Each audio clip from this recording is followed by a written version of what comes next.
sector focuses, but generally speaking, you can be almost anywhere here and make money as long as you're in part of the capital structure.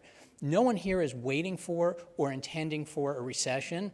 I mean, obviously, this is a whole group of distressed investors, so we're all pretty much contrary, and it would be probably good for the opportunity set if there were a recession. But one of the takeaways that I had here was that it's not necessary, that right now this tide has gotten so high that we're in a balance sheet and solvency and liquidity liquidity problem, not a problem that needs an operating restructuring. It's a right-hand balance sheet problem, not a left-hand balance sheet problem.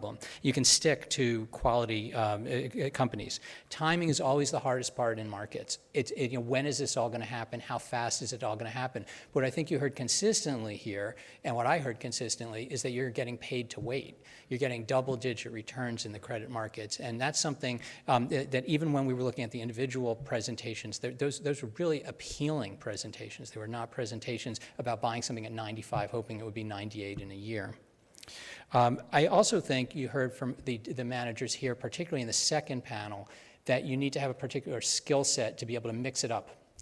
This is going to be, creditor on creditor violence. This is going to be sponsor on creditor violence. You have to be a certain size in order to restructure things. If you're in a private market and you don't know how to restructure a company, it's a big problem. You need to have that position and be able to work it out. But if you can work it out, you actually can be involved in this market and be very confident in how you proceed.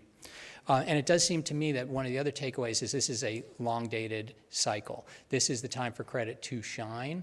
No one up here, I think, was saying that this is going to be a sort of COVID snapback kind of cycle.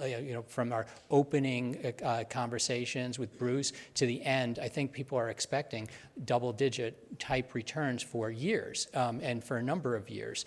And so, this is a time where it is probably multiple years. It's not a time to be all in, because we don't know if there's going to be a recession, but there's plenty of stuff to do in the credit markets. And again, that goes back to that enthusiasm. And then on the specific names that were bandied about, they were good.